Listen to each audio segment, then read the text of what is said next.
آپ نے اپنے عقائد پر اعتراض کب شروع کیا؟ آپ بیٹھے تھے، انٹرنیٹ چیک کر رہے تھے، کس چیز نے یہ سوچ پیدا کی مجھے کوئی راستہ نکالنا چاہیے؟ در حقیقت یہ بڑی لمبی کہانی ہے، میں آپ کو سناتا ہوں۔ میں یونیورسٹی میں موسیقی کی تعلیم پا رہا تھا، لہٰذا میں ایک موسیقار بننا چاہتا تھا۔ موسیقار؟ ہاں، موسیقار جیسے کہ مجھے جیز میوزک بھی پسند تھا اور میرے بہت سے دوست موسیقار تھے، تو مجھے ایک چھوٹے کنسرٹ کے لیے دوسرے ملک جانے کا موقع ملا۔ وہ ملک تھا انڈونیشیا، تو میں وہاں گیا۔ آپ بیٹری گٹار کیا بجاتے تھے؟ میں پیانو بجاتا تھا، تھوڑا بہت گٹار بھی، اور میں گاتا تھا، میں گانا گاتا تھا۔ تو میں نے انڈونیشیا جکارتا میں کنسرٹ کیا۔ یہ واقعی بڑا دلچسپ تھا۔ میں اسلام کے بارے میں کچھ نہیں جانتا تھا، کیونکہ کوریا میں اسلام کے بارے میں کوئی معلومات نہیں ہے، اس کے بارے میں جاننا بہت مشکل ہے۔ آپ نے کبھی محمد اسلام کے بارے میں کوئی لفظ تک نہیں سنا تھا؟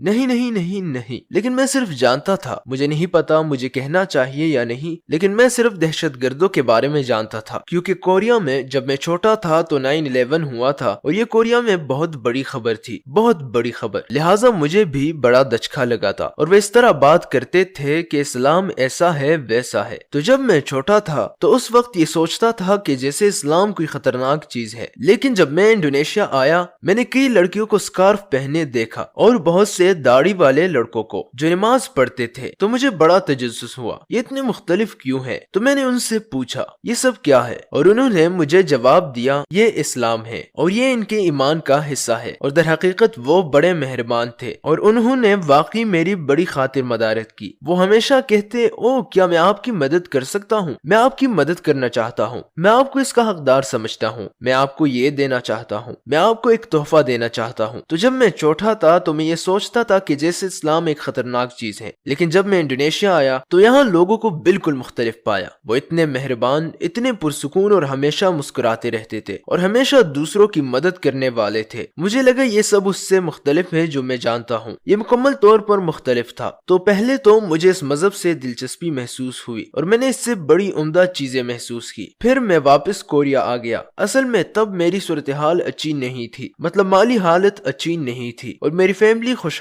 نہیں تھی، لہٰذا مجھے ملازمت تلاش کرنی تھی۔ موسیقی کے کام میں زیادہ کمائی نہیں تھی، وہ اتنا مستحکم ذریعہ نہیں تھا، اس لیے مجھے اپنی فیملی کے لیے کام کرنا تھا، لیکن وہ ملازمت ذہنی دباؤ کا باعث تھی، کافی ذہنی دباؤ کا باعث۔ مجھے چونکہ تخلیقی کام پسند تھا، میں کوئی چیز بنانا چاہتا تھا، جیسے کہ یہ موسیقی بھی ہو سکتی تھی یا ویڈیو بھی، مجھے نہیں معلوم، لیکن میں کچھ تخلیق کرنا چاہتا تھا۔ لیکن جب میں کام کر رہا تھا تو کمپنی مجھ سے زیادہ خوش نہیں تھی، لہٰذا میں نے یوٹیوب شروع کر دیا۔ تو میں نے یوٹیوب کا کام شروع کیا، لیکن میرا یوٹیوب چینل موسیقی سے شروع ہوتا ہے، میں اپنی کور میوزک ویڈیوز اور اسی طرح کی چیزیں اپلوڈ کرتا تھا۔ اس کے بعد مجھے اچانک یہ سوجی کہ میں انڈونیشیا کے اپنے احساسات کیسے بتا سکتا ہوں۔ مجھے نہیں معلوم کہ اچانک یہ سوچ کیسے آئی، میں نے یہ کیوں سوچا، تو بس جو کچھ میں مسلمانوں سے متعلق جانتا ہوں وہ بتا دیتا ہوں، کیونکہ بہت سے کورین سمجھتے ہیں اسلام خطرناک ہے، لیکن میں نے اسلام کے بارے میں بہت سی اچھی چیزیں محسوس کی، لہٰذا میں نے ان کے بارے میں بات کی، میں نے یوٹیوب پر اپنے احساسات شیئر کیے، اور یوں بہت سے لوگ اس میں دلچسپی لینے لگے۔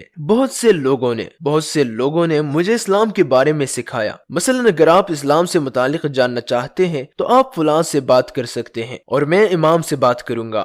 آپ کوریا میں کوئی مسجد دیکھ سکتے ہیں اور آپ وہاں نماز ادا کرنا سیکھ سکتے ہیں، یا آپ رمضان میں روزے رکھنے کا طریقہ جان سکتے ہیں۔ تو میں نے رفتہ رفتہ ان پر عمل شروع کر دیا، مجھے نہیں پتا کیوں، لیکن شاید لگتا ہے جیسے یہ سب قدرتی طور پر مجھ سے ہو رہا تھا۔ میں مسجد جاتا تھا، مسجد میں نماز ادا کرتا تھا، رمضان میں روزے رکھتا تھا، اور اس دوران میرا ایمان تھوڑا بہت پختہ ہو گیا تھا، کیونکہ جب میں مسلمانوں کے ساتھ نماز پڑھتا تھا تو مجھے پرکیف احساس ملتا تھا، ایسے لگتا تھا گویا کوئی میری مدد کر رہا ہے، جیسے کوئی مجھے دیکھ رہا ہے اور جیسے کوئی مجھے امید دلانا چاہتا ہے، کیونکہ تب میں بالکل کیا آپ اس وقت مسلمان تھے جب آپ عمل کر رہے تھے؟ نہیں، میں مسلمان نہیں تھا، میں کیتھولک تھا، لیکن میرا اس پر کوئی خاص ایمان نہیں تھا۔ آپ بس عمل کی کوشش کر رہے تھے، لیکن آپ نے اسلام قبول نہیں کیا تھا؟ ہاں، میں نے قبول نہیں کیا تھا، لیکن عمل شروع کر دیا تھا، جیسا کہ مراقبے وغیرہ کے طور پر؟